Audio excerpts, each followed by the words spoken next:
On the profile interview segment this week, I'll be speaking with the National President of PENGASSAN, who also doubles as the President of TUC. He brought us up to speed on the activities of workers in the oil and gas sector, some of the challenges they are faced with, and also solutions to them. It's good to have you on the program. Thank you so much, Sharon. It's been a while we've had the conversation. Yeah, absolutely. It's been a very busy period. Yeah, lots of events. Yeah, elections and elections all. coming in and all. Yeah. And a lot has been happening in the oil and gas sector, and of course, Nigeria as a whole. True. We have a new government coming up. Yeah. But let's start with our constituency, which is the union. Yeah. Looking at the 21st century workplace, the drive to get decent work, would you say we are actually making progress vis-a-vis the fact that we have some companies that do not want workers to unionize? So before I come to that, Sharon, you said something about happenings in the oil and gas industry. That's my primary constituency. And the last time we spoke, I think we were battling with the issue of crude oil theft, if you remember very well, and where we were everywhere trying to advocate on why government must do the needful. Today I'm glad to announce that the impact has been very massive, because after that street protest that we did, we also went back behind the scene and have some collaborative discussions with people that are saddled responsibility to act. And finally, they woke up to their responsibility. Security agencies, most especially, also woke up to their responsibility as well. And more so, the surveillance contract that was awarded by NNPC. So they've also been alive to their task. Thank God, today, I think we are almost getting up to 1.7 million barrels per day from a very low of about 700,000 barrels. So about 1 million barrels has been added to it. So we are quite happy because where for every extra barrel you add, you create extra job and you sustain some of the existing jobs, most especially the jobs relating to the oil and to the service sector of the oil and gas industry. And those that wanted to leave, are they still around? Yes. There were some oil companies that threatened to leave. Yes, most of them are around. Yes, most of them are still around. Most of them have resumed businesses. A lot of the pipeline, the Transfocados pipeline, the Transnational pipeline, the Brass pipeline, they have all come into functionality as of today. Yeah, you still have one or two skirmishes here and there, but largely, a lot of the terminals that were shut down as a result of oil theft, they are coming up and being functional as it is. So we are quite excited in the oil and gas industry. Then coming to your question proper on the issues relating to decent work. One of the greatest problems we have in Nigeria in terms of unionism is because we have a government that talk too much, but they don't act. So in developed world, you see government putting policies and laws in place. When they put this framework in place, they drive it through. But in Nigeria, we have all the laws, but nobody cares. If you go to some countries like Angola, countries, even Congo, I'm using Africa countries, I'm not even going to the Western world. You see in Angola, the government is even more stronger than the trade union. We have a president-elect, we have governors-elect, we have governors that are returning to sit again to serve for another 4 years. What would be your expectation about what they should do for workers in general, especially your primary constituency, which is the oil and gas sector? Yes. For us, our expectation is quite in the oil and gas sector. The PIA was passed a couple of years ago, about a year and precisely August 2021. So for us in the oil and gas sector, we want the full implementation of the PIA. Not you implement one path and you suspend the other path. So we want the full implementation of that act, knowing that fully implementing that act is going to open up the downstream and the midstream sector of the oil and gas economy.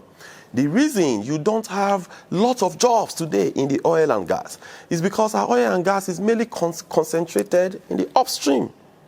By the time you come to the midstream, you don't have a lot of activities. You don't have a lot of gas infrastructures. But the PIA has made provisions for how this could be done.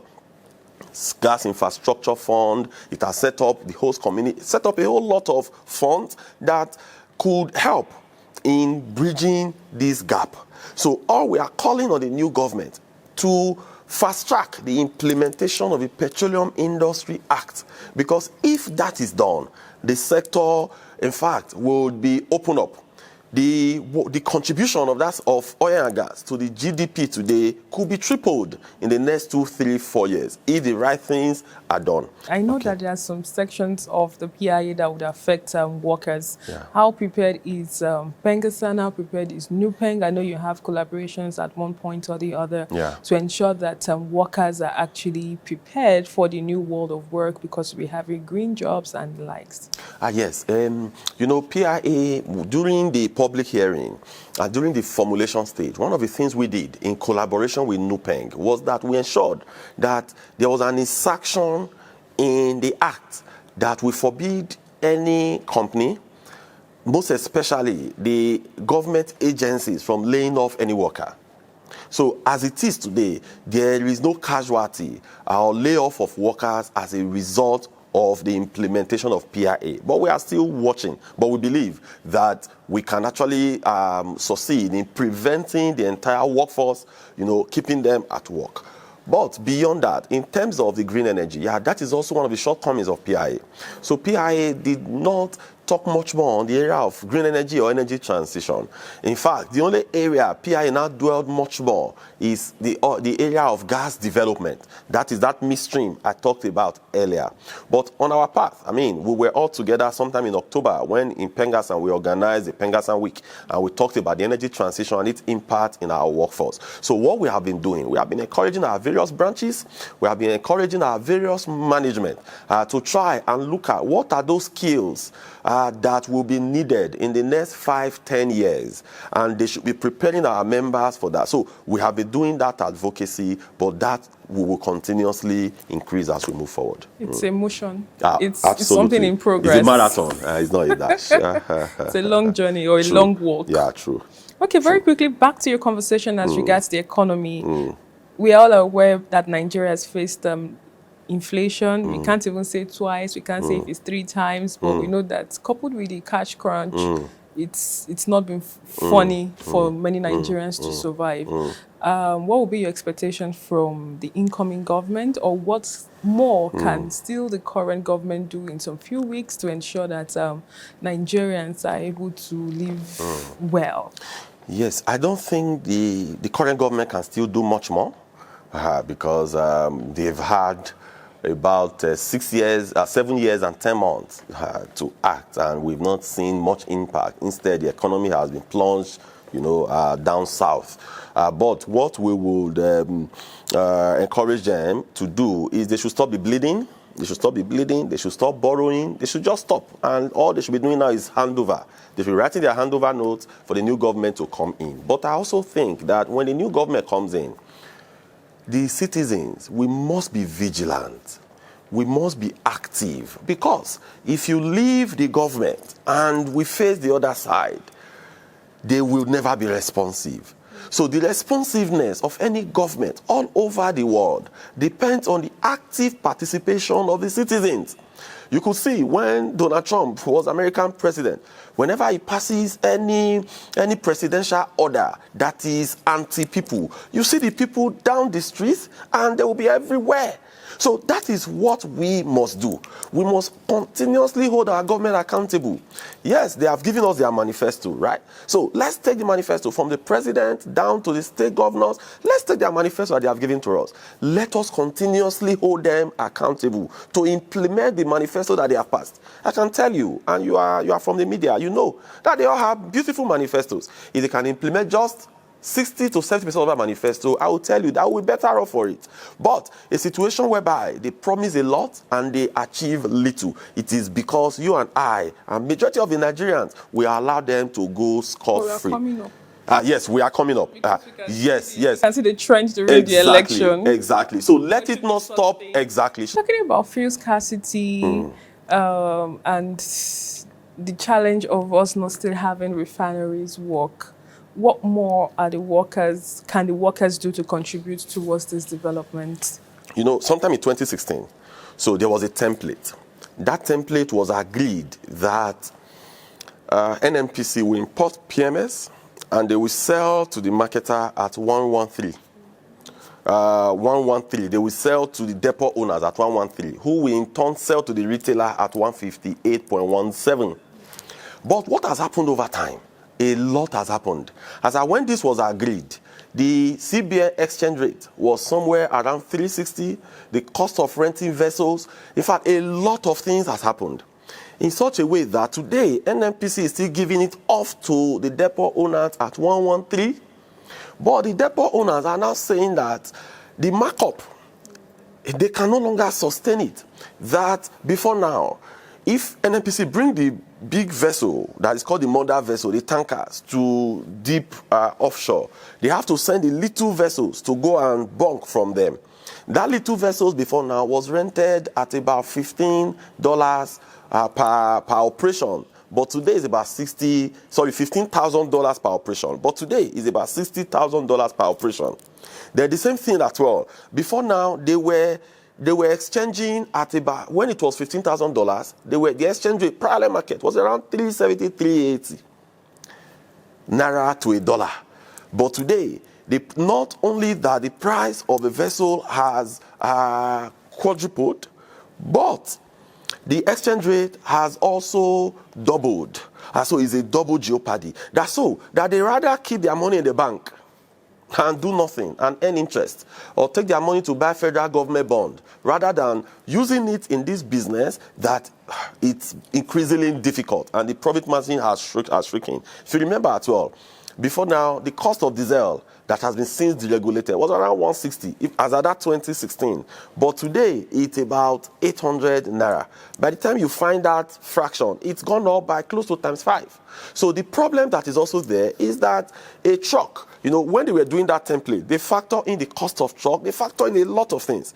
But the truck that they have factored in that cost, as at that time, when you look at the cost, it was around 10 naira per liter to move from every 1 kilometer. But as it is today, it has gone up increasingly. So there's a challenge. And what could actually solve this is to address the entire issue and look at the entire logistics value chain. And in addressing that, if we still want to sell PMS at less than 200 naira, the only thing that will happen is that NNPC is giving it off today at 113.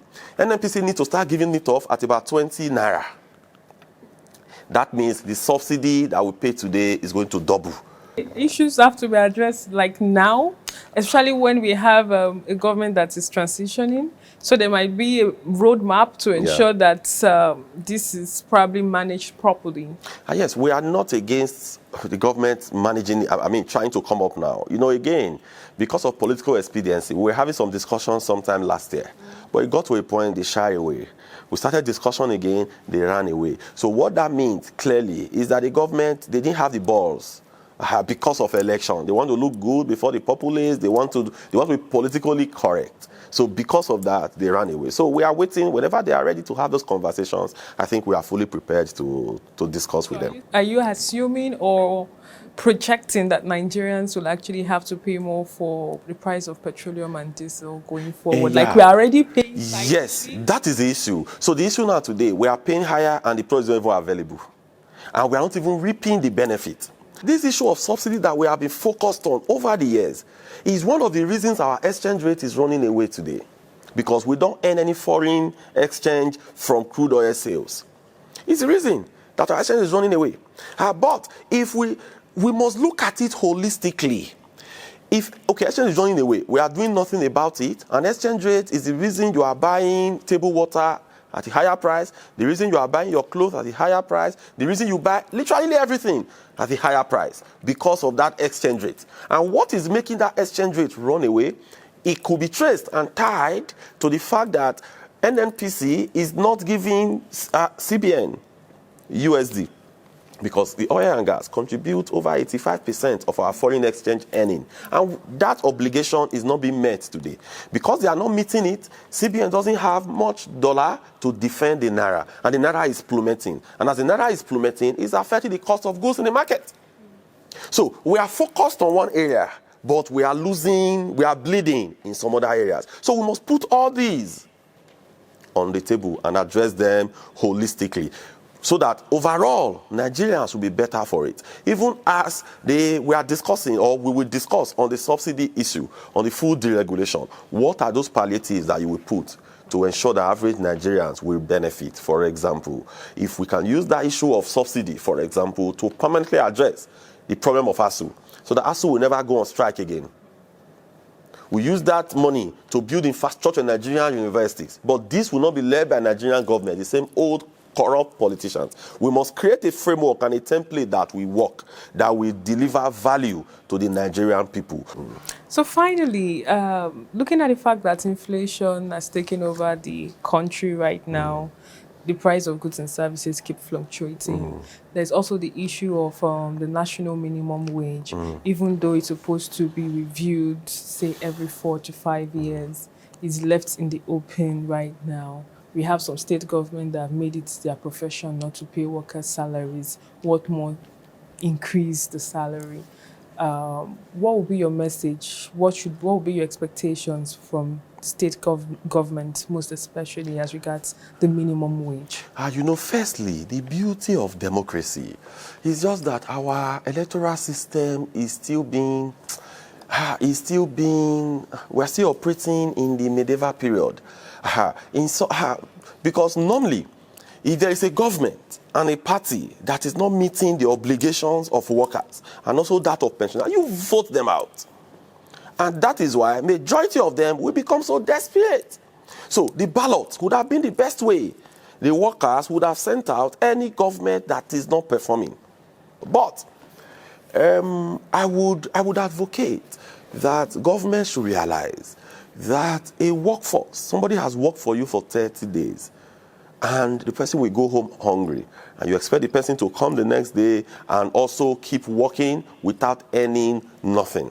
But I also think too that as labor, I think we have to collaborate much more across all the divides. We must be able to shatter those ceilings that are dividing us and come together in a collaborative manner to stand this.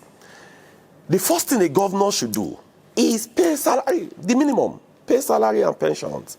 After you have done that, then you could now be doing other developmental projects, because it's in their best interest, it's in the interest of the state and the interest of the workers as well. Thank you very much for your time. Thank you so much, Sharon. I quite appreciate it. Thank you. And that's all we can take on today's edition of the program. Join us next week for a fresh edition of the show. I am Sharon Ijason. Thanks for watching, and remember that labor creates wealth.